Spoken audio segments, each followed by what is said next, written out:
좋은 책은 두고두고 읽어도 감동을 받게 되어집니다. 그 책 중에 하나가 $100의 기적이라고 하는 책입니다. 이 책은 미국의 호스트 힐 커뮤니티 교회의 목사님 사모님이 공저로 그 교회에서 실시했던 하나님 나라 프로젝트를 시행하면서 일어났던 일들을 기록한 책이 되겠습니다.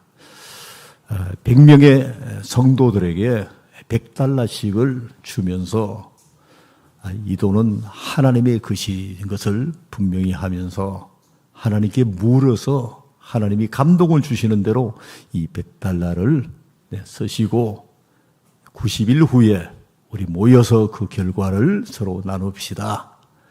이렇게 했는데 $100 하면은 지금 환율이 올라도 한 15만 원대이거든요. 큰 돈이 아니죠. 그런데 이 $100를 가지고 이 정부와는 달리 이 돈은 하나님의 것이다. 하나님이 맡겨주신 것인데 선한 일을 위해서 맡겨주신 것이다 라고 하면서 기도하면서 그 돈을 사용하게 되시는데 어떤 성도는 불치병을 앓는 이들을 위해서 이 돈이 쓰여지면 좋겠다라고 생각하고 그렇게 사용하는데 큰 돈이 아닌지요. 그런데 뜻을 같이 하는 많은 분들이 또 후원자들이 있게 되어지고 어떤 분은 선교를 하는데 아프리카 선교를 하는데 예수 영화를 보급하는 일에 들여져야 되겠다고 생각하고 그렇게 하는데도 많은 분들이 또 참여해서 그래서 수많은 영혼들이 주께로 돌아오게 되시고 어떤 분들은 교도소에 있는 분들을 위해서 또 노숙자들을 위해서 이렇게 뭔가를 해야 되겠다고 할 때에 감동을 받았고 함께 하는 분들이 거기에 함께 하셔서 후원도 하고 같이도 하고 이러면서 많은 영혼들이 주께로 돌아오게 되어지고 수십만의 사람들에게 선한 영향력을 끼치는 나눔의 기적이 일어난 그 사실을 기록해 놓고 있습니다. 여러분 작은 금액이라도 내게 주어진 재정이 내 것이 아니라 하나님의 것임을 고백하고 하나님께 물어 하나님의 뜻을 따라 사용하게 되어진다면은 그 작은 재정을 통해서도 놀라운 하나님의 역사가 일어날 줄 믿습니다. 그래서 오늘 말씀의 제목을 하나님 나라의 정직이라고 했습니다. 하나님 나라의 선한 정직이가 되시기 바랍니다. 모든 물질의 주인, 시간과 모든 것들의 주인은 하나님이십니다. 우리가 결코 주인이 아닌 것입니다. 우리가 정직인 것을 바로 알고 선한 정직의 삶을 살아가면은 우리에게 주어진 시간을 통해서도 놀라운 하나님의 역사가 일어날 것이고 우리에게 주어진 재정을 통해서도 그게 적든 많든 간에 하나님의 놀라운 역사가 일어날 것이고 우리에게 주어진 은사, 재능과 은사를 통해서도 하나님이 큰 영광을 받으실 줄 믿습니다.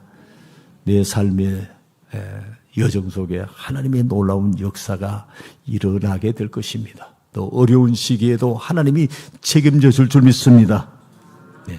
오늘 이 본문 말씀은 3, 4월의 수요 저녁에 이렇게 야고보서 우리의 그렇지 않은 어떤 삶을 살아가야 하는가라고 하는 실제적인 삶을 기록한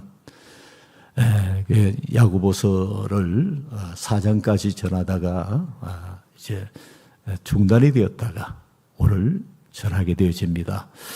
1절 이하에 보면은 부자에 대한 하나님의 경고가 담겨 있는 것을 봅니다.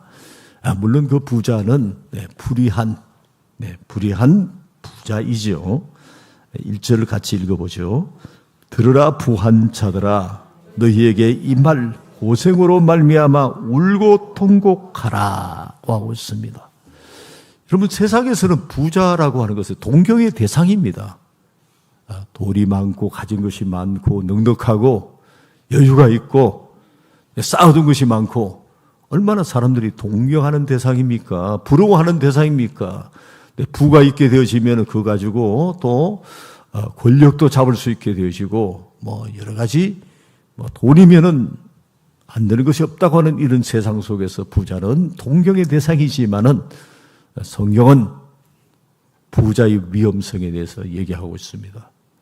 예수님께서도 부자가 천국에 들어가는 것이 낙타가 바늘귀로 들어가는 것보다 더 어렵다. 물론 해석의 차이는 있겠습니다만은 그게 부자라고 다 행복한 것도 아니고 부자는 오히려 신앙생활 하기가 더 힘들 수도 있다.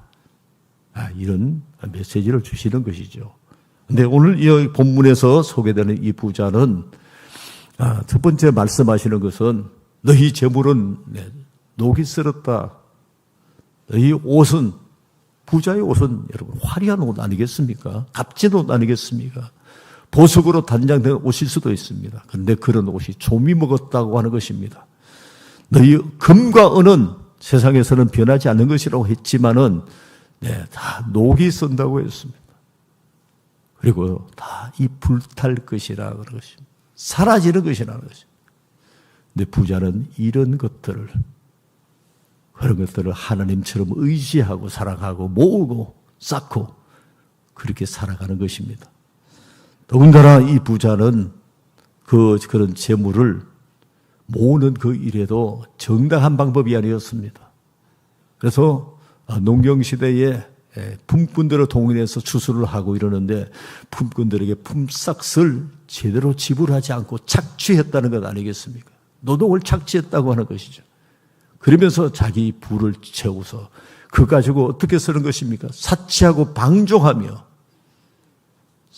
방종하는 자기를 과시하고 자기를 위한 삶을 살아가는 것입니다.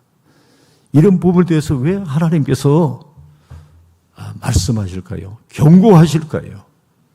울며 통곡하라고 하는 것일까요? 그것은 모든 물질의 주인은 하나님이시기 때문에 할렐루야. 모든 물질의 주인은 자기가 아니라 하나님이 계시기 때문에 그래서 하나님이 말씀하시는 것입니다.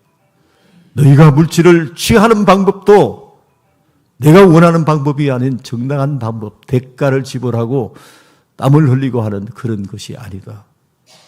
그리고 물질을 쓰는 것도 내가 원하는 그런 방법으로 쓰는 것도 아니다. 그래서 부자에 대해서 경고하는 것입니다.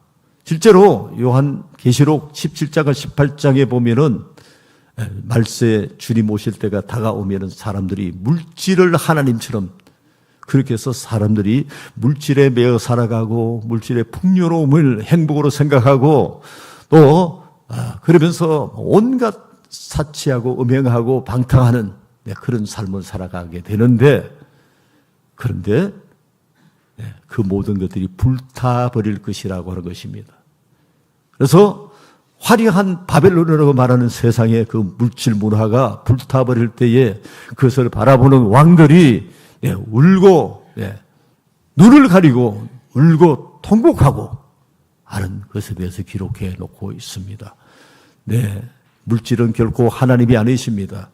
물질은 결코 우리를 영원히 책임져 주고 의지할 것이 결코 아니라는 것입니다. 그래서 성경은 말씀하십니다. 물질이 아니라 물질을 주어 누리게 하시는 하나님께 소망을 두라고 말씀하시는 것입니다. 그리고 하나님께서는 모든 물질의 주인이기 때문에 그 물질을 어떻게 재정을 어떻게 취득하느냐 그리고 그것을 어떻게 사용하느냐에 대해서 하나님이 관심을 두실까요? 안 두실까요? 깊은 관심을 두신다는 것입니다. 하나님이신 예수님께서 오셨을 때에도 헌금계 앞에서 사람들이 헌금하는 것을 주님이 다 보고 계셨다고 했습니다. 근데 근데 주님은 액수로 따지는 것이 아니라 그 비중을 보고서 부자가 많은 액수를 넣지만은 가난한 가부가 2렙돈 동전 2개를 넣는 그것을 가장 귀하게 여기시는 주님. 이런 모든 물질의 주인은 하나님이시다는 것입니다. 우리에게 이런 고백이 분명하기를 주의 이름으로 축복합니다. 우리는 결코 주인이 아닙니다. 찬양 가운데 어떤 분이 그런 고백을 하죠. 주님의 것을 내 것이라고 고집하며 살아왔네. 우리의 삶의 모습이 그렇지 않습니까? 입으로는 주님이라고 하지만은 시간도 내 것, 물질도 내 것, 내 손에 드는 모든 것은 다 내 것입니다. 내 마음대로 하는데 누가 이래라 저래라 하는 거야. 내가 주인이 되어 살아가는 삶에서 오늘 본문 말씀은 부자들에 대한 경고를 통해서 모든 물질에 또 모든 것의 주인은 하나님이신 것을 분명히 하라고 말씀하시는 것입니다.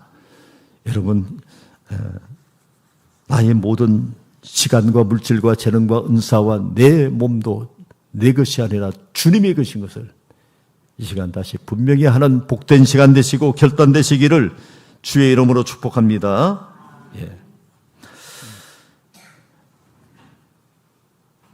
두 번째로 오늘 말씀을 보면서 돈으로부터 자유해야 되겠다. 이런 메시지를 우리에게 주십니다. 돈에 매여 살아가는 사람, 돈에 매여 살아가는 사람, 인생은 불행한 인생이라는 것입니다. 그런데 많은 사람들이 돈에 매여 살아가는 것입니다. 돈 때문에 신앙도 팔아버리기 쉽고, 돈 때문에 관계도 끊기기 쉽고, 돈 때문에 양심도 팔아버리기 쉽고, 모든 것을 돈으로 계산하고, 돈이 있으면 일을 하고 돈이 없으면 하지 않고, 일을 하는 것도 저는 그런 생각을 했습니다. 크리스찬들은, 세상의 사람들은 돈을 주는 것만큼 일을 하지만은 크리스찬들은 그 주인이 어떤 집으로 하든 간에 하나님 앞에서 성실하게 일을 하고 그 대가가 주어지지 않으면 하나님께서 갚아주시리라. 할렐루야. 이런 믿음으로 살아가야 한다고 생각합니다. 그런데 많은 사람들이 세상이 돈에 매여 살아갑니다. 또 어려울 때는 돈 때문에 걱정하고 염려하고 불안하고 그렇게 살아가는 이런 때가 되어질 것 같아요. 그래서 지금 시기적으로 보아도 그렇고 재정에 관한 이런 부분들의 메시지는 우리가 분명히 한 번 더 전해서 분명히 하고 살아가야 될 것인데, 성경이 말씀하시는 것은 돈에 매이지 않는 삶이라는 것입니다. 그런데 이게 쉽지 않다는 것입니다. 참 쉽지 않아요. 목회자인 저도 그래요. 여러분들은 어떤지 모르겠습니다만, 성경에 보면 마태복음 19장에 돈 많은 부자이면서 청년이면서 관리인, 세상의 모든 것들을 다 갖춘 청년이 그 모든 걸 갖추고 나니까 영원하지 않다는 것이죠. 그래서 미래가 불안하다는 것입니다. 언제 없어질지 모른다는 것이죠. 젊음도 그렇지 않습니까? 건강도 그렇지 않습니까? 부라는 것도 그렇지 않습니까? 권력이라는 것도 영원합니까? 그렇지 않지요. 그래서 영생의 문제를 가지고 주님 앞에 나왔는데, 영생을 주시는 주님 앞에 나왔는데, 그런데 주님을 떠나게 되어집니다. 왜 그랬을까요? 성경은 기록하고 있습니다. 그 청년이 부자인고로, 주님께서 돈에 매여 살아가는 그 인생을 자유하게 하기 위해서 너 가진 것을 다 팔아 가난한 사람들에게 나눠주고 그리고 와서 나를 따르라 이렇게 했는데, 그 부자 청년은 돈이 많은 고로, 부자인 고로 근심하며 떠났다고 했습니다. 그러니까 돈으로부터 자유하다는 것이 쉽지 않다는 것이죠. 정말 쉽지 않습니다. 그런데 돈으로부터 자유한 삶을 살아가야 하는 것이 그 멋진 인생이 아니겠습니까? 빌립보서 4장에 보면은 사도 바울이 이런 문제에 대해서 이렇게 고백하고 있는 것을 봅니다. 주부에도 실렸습니다. 뭐라고 고백합니까? 나는 비천에 처할 줄도 알고 풍부에 처할 줄도 알아. 모든 일곧 배부름과 배고픔과 풍부와 궁핍에도 처할 줄 아는 일체의 비결을 배웠노라. 그러면서 내게 능력 주시는 자 안에서 내가 모든 것을 할 수 있느니라. 할렐루야. 예. 돈에 매이지 않는 인생이 아니겠습니까? 빌립보 교회가 사도 바울의 선교에 많은 재정적인 후원을 합니다. 그런 부분에 대해서 감사하면서 나 자신이 풍부에 처할 줄도 알고 비천에 처할도록 풍부하다고 교만해지지 않고 비천하다고 가난하다고 해서 비굴해지지 않고 그 모든 상황 속에서 주님이 계심으로 자족하며 감사하며 주님의 도우심으로 이겨내 그 삶을 사명을 감당해 나가는 이런 모습, 돈에 매이지 않는 인생, 인생의 귀한 모델이 되는 것입니다. 여러분, 돈 없어도 살 수 있다. 주님 없이는 살아갈 수 없다. 이게 우리 신앙인의 고백이 되어야 되지 않겠습니까? 주님 안에 모든 것이 있다. 할렐루야. 먼저 하나님의 나라와 그 의를 구하면 하나님께서 우리의 모든 필요를 채워주실 것이다. 우리를 위하여 독생자까지 아낌없이 내어주신 하나님, 천국까지 예배해 놓으신 하나님, 이 땅에서의 삶을 책임져 주시지 않겠느냐. 중요한 것은 우리가 모든 일에 있어서 예수 그리스도의 주 되심을 고백하고 나가야 할 것입니다. 하나님의 아버지 되심을 신실하게 고백하고 나가고 그에 합당한 삶을 살아가기 위해서 하나님의 나라를 구하고 나간다면은 우리는 돈으로부터 자유한 삶을 살아가게 될 줄 믿습니다. 그래서 가져도 교만하지 않고 없어도 비굴해지지 않는 모든 상황 속에서 자족하는 감사할 수 있는 행복할 수 있는 이런 삶이 펼쳐지기를 주의 이름으로 축복합니다. 또 세 번째 주시는 메시지 하나는 하나님의 나라를 위해 우리의 재정을 쓰라고 하는 것입니다. 하나님의 나라를 위해. 오늘 본문 속에서 보면은 부자들이 경고받는 그 이유 중에 하나가 너희 3절에 보면 너희 금과 음은 녹이 쓸었으니 이 녹이 너희에게 증거가 되며 불같이 너희 살을 먹으리라. 너희가 말세에 어떻게 했다고요? 재물을 쌓았도다. 말세에 재물을 쌓았도다. 재물은 이 말씀 속에서 보면은 쌓아두는 것이 아니라 흘러보내는 것이다. 쌓아두고 살아가는 사람. 이기적인 삶이죠. 하나님을 온전히 신뢰하지 못한 삶인 것입니다. 하나님보다 돈을 신으로 섬기는 사람. 그런 사람들은 쌓아두고 살아가야 돼요. 쌓아둬도 많이 쌓아둬도 불안해요. 그래서 더 많이 쌓아둬야 하는 것입니다. 그러다가 써보지도 못하고 세상을 떠날 수도 있는 것이죠. 그 남은 재물 때문에 자녀들 간에 큰 다툼을 일으키는 그런 일로 올 수가 있습니다. 재물은 쌓아두는 것이 아니라 잘 관리하고 흘러보내는 것이다. 이렇게 성경은 말씀하십니다. 우리가 쌓아둔다고 할 것 같으면은 어디에 쌓아두어야 할까요? 마태복음 6장에서 주님이 말씀하십니다. 너희를 위하여 보물을 하늘에 쌓아두라. 땅에 쌓아두면 거기는 도적 맞기도 하고 좀과 동록이 이렇게 좀이 먹고 녹이 쓸기도 하고 이렇게 해서 못 쓰게 되어지는 것이지만은 보물을 하늘에 쌓아두라. 그것만이 영원한 것이다. 라고 하는 것입니다. 여러분, 저는 신앙생활 한 지 50년, 또 목회에도 한 40년 가까이 오면서 이 말씀을 붙잡고 살아가려고 많이 몸부림치며 왔습니다. 그래서 하나님의 나라를 위해서 나의 인생, 나의 시간, 나의 물질도 하나님 나라를 위해서 살아가야 된다.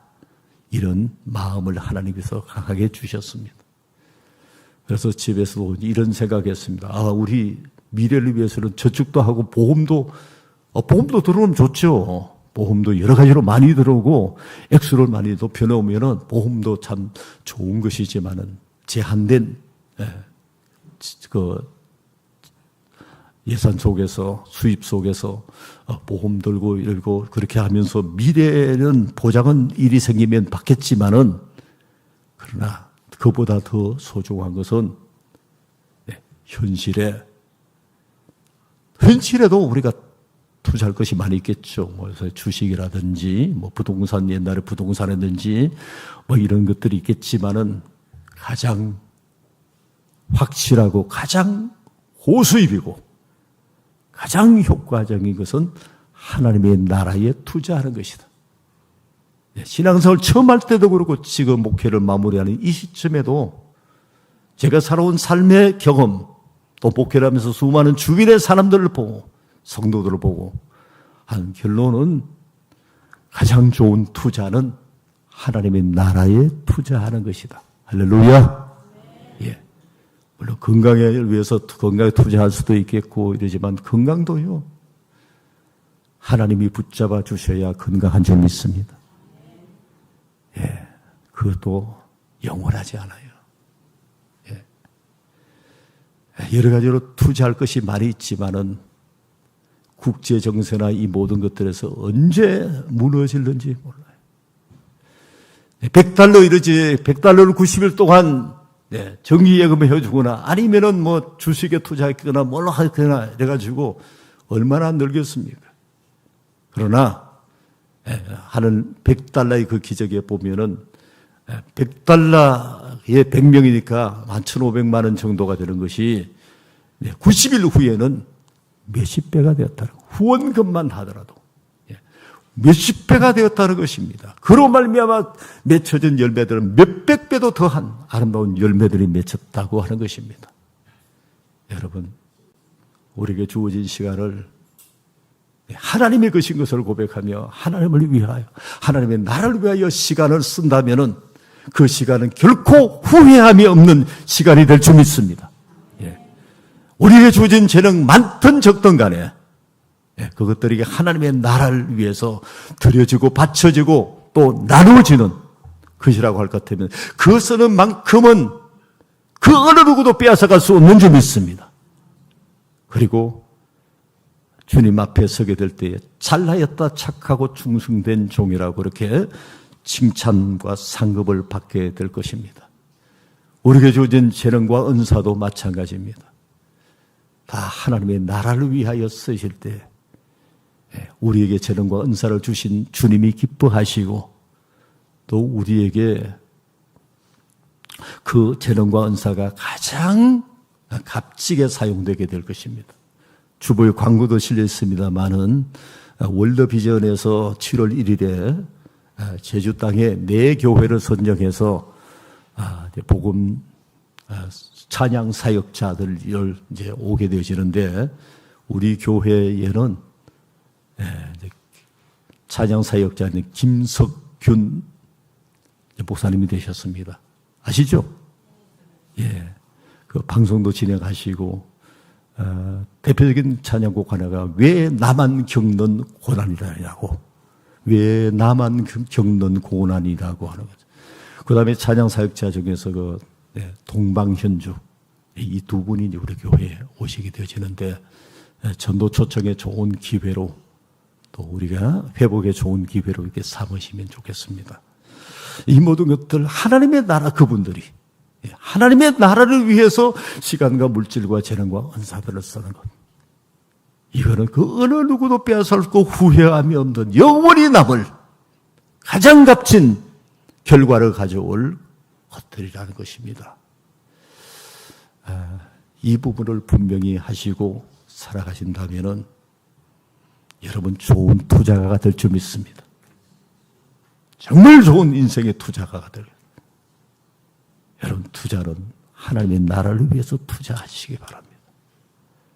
이것만이 결코 후회하지 않는 영원히 남을 투자인 것입니다. 믿음의 사람, 지혜로운 사람은 하나님 나라를 위해서 아낌없이 드려지고 나누어지는 삶을 살았습니다. 이런 생각을 했습니다. 우리 교회가 얘도 이런 사람들이